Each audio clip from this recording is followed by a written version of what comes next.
Listen to this carefully. Imagine we're sitting next to each other, coffee in hand, and you're whispering to me, "Man, why is it always me who texts first? Why does she never call me, never start anything, never seem to reach out?" And let me tell you something that almost no one dares to say to your face. The problem isn't that she has no interest. The problem is the dynamic you've helped create yourself. Because if a woman never texts you first, never calls you first, and never initiates a conversation, it doesn't happen by chance. It also doesn't automatically mean you don't matter to her, but it does mean something far more uncomfortable for many men. She's gotten used to you always being there.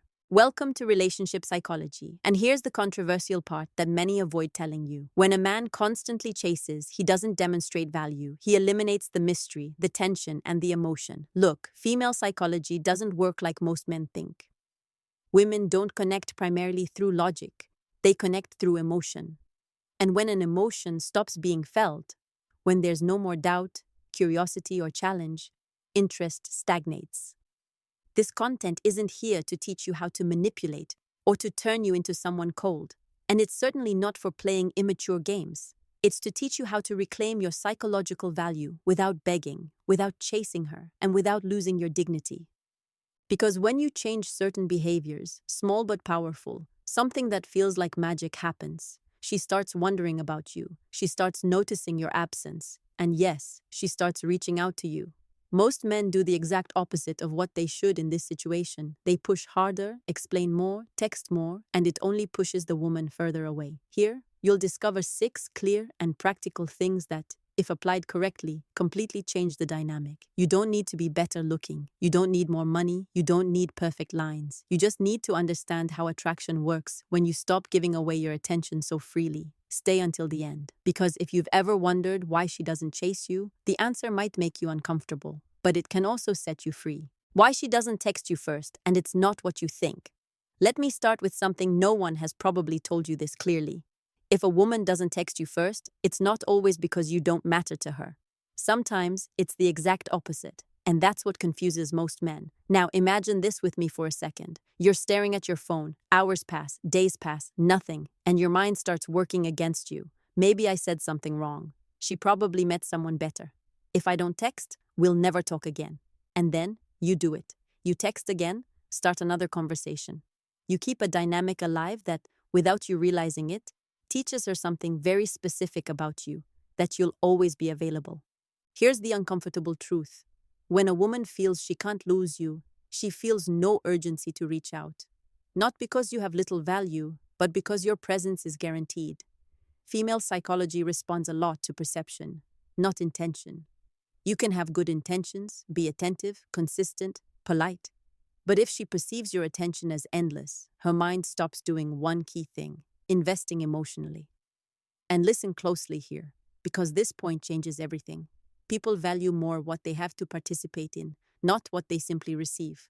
If it's always you initiating, asking questions, keeping the conversation going, her brain gets used to a passive role. She receives, you give. And in that dynamic, she doesn't need to move.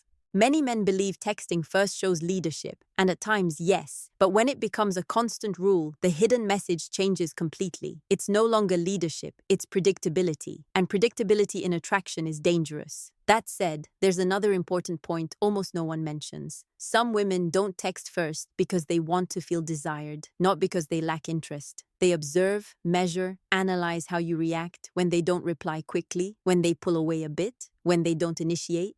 Do you get desperate? Do you over-explain? Every reaction from you gives her information about your emotional stability and perceived value. That's why, when you fill every silence, you take away her chance to miss you. You remove the space where curiosity is born, and without curiosity, there's no pursuit. Here's the key you need to understand before continuing. She doesn't text you first because the current dynamic doesn't demand it emotionally. Not because you're boring, not because you're not good enough, but because you're doing all the work for both of you, and attraction doesn't work that way. In the following parts, I'll show you how to change this dynamic without becoming cold, without disappearing immaturely, and without ridiculous games. You'll learn to reposition yourself psychologically so she starts feeling something she doesn't feel now, the possibility of losing you. And when a woman feels that naturally and healthily, her behavior changes. But first, you needed to understand this. The problem was never that she doesn't text. The problem was how easily you made it so she didn't need to. The fatal mistake. Excessive emotional effort that pushes her away without you realizing. Let me start with a direct question. One that might make you a bit uncomfortable but opens your eyes. Have you ever felt that the more you try to get closer to her, the more distant she becomes? If yes, you're not alone. And no, it's not bad luck. It's a very common mistake most men make without realizing, thinking they're doing the right thing. The number one mistake that pushes her away is this: trying to win her interest with excessive emotional effort. Many men think that if they're more attentive, more available, quicker to respond, and more consistent, she'll eventually value it. But female psychology doesn't interpret effort the same way male logic does. From the outside, what you see as genuine interest, she might feel as silent pressure. Think about it this way. Every time you text too much, explain too much, or try to fill every bit of silence, you're sending a message you don't say in words. I need this connection to feel okay. And even if you don't say it explicitly, that message is felt. Here's the uncomfortable part. When a woman perceives that you need her more than she needs you, the emotional balance breaks. And when the balance breaks, attraction starts to fade. This has nothing to do with being cold or distant. It has to do with emotional self-control. Another aspect of this mistake is constant validation seeking. Many men seek approval without realizing it. They ask if everything's okay, if she's mad, if they did something wrong, if the conversation was weird. Each of these questions, though well-intentioned, reinforces insecurity. And excessive insecurity doesn't create connection, it creates doubt. Attraction is felt when a woman perceives you have a life, a direction, and stability that don't depend on her response. When your emotional state doesn't rise or fall based on whether she texts or not. But when you react emotionally to every little change, a scene, a short reply, a day of silence, you show her she controls your well-being's pace, and unintentionally, that puts her in a power position she didn't ask for. Here's the key point to etch in your mind. Attraction doesn't grow when you effort more. It grows when you regulate yourself better. When you learn not to over-explain, not to justify, not to fill every space with words, something interesting happens. She starts feeling the space, and in that space arises the question, what is he doing? Why hasn't he texted? It was always like that before. This internal shift is the start of emotional investment. In the following parts, you'll learn how to correct this mistake without disappearing or punishing with silence, because it's not about manipulating, it's about regaining balance. But first, you needed to understand this. You didn't push her away from lack of interest. You pushed her away because, without noticing, you gave too much without letting her give anything back. How to change the dynamic without begging or chasing her. Let me talk to you like I've known you for years, because if you're listening to this, you've probably gone through what many men have. Not because you're weak, not because you lack value, but because no one taught you how to shift a dynamic when it's already unbalanced. Changing the dynamic doesn't mean disappearing, punishing with silence, or pretending you don't care. It means stopping acting from anxiety and starting to act from calm. And I know exactly how it feels in that place. That moment you decide not to text first, and your mind starts sabotaging you. You wonder if you're doing the right thing, if she'll think you're no longer interested, if everything will be lost for not sending a simple message. That discomfort is real, and that's exactly where most men fall back into old patterns. But here's the truth almost no one tells you. If a connection only exists because you're pushing it, it's not a balanced connection. Changing the dynamic starts with you, not her. It starts when you decide your attention isn't automatic, that your energy has value, and that you don't need to constantly prove interest to be considered. It's not pride, it's serene self-esteem. Many men think that if they stop certain things, they lose opportunities, but in reality, they create space. And space isn't abandonment. Space is where the other person has the chance to feel. When you slow the pace, when you don't react to every internal impulse, something changes in you. You become more present in your own life. You stop measuring your worth by a notification. You stop living in anticipation of a reply, and that energy is noticeable even without words. Changing the dynamic also means accepting something hard. Not every silence needs filling. Not every distance is rejection. Sometimes it's just the natural rhythm when two people aren't at the same investment level. And that's where many men fail. They confuse control with connection. They think constant contact secures the bond, but it really ensures neither has space to choose, only to react.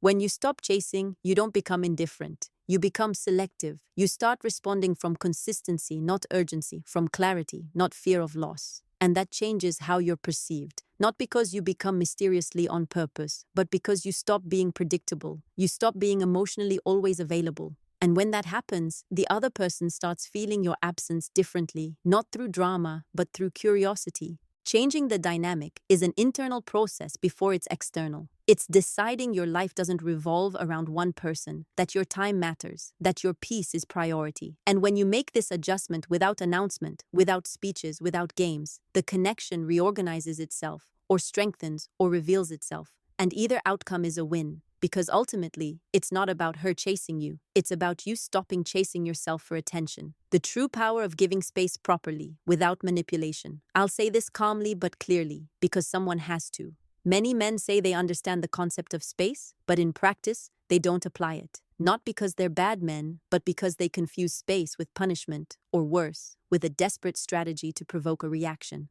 Here's an honest critique without insult or drama. If you give space hoping she'll feel fear, guilt, or urgency, you're not giving space. You're waiting for validation in silence, and it shows. Giving space properly isn't disappearing to see if she reacts. It's not counting days. It's not checking your phone hoping she'll finally text. It's not emotional control, it's disguised anxiety.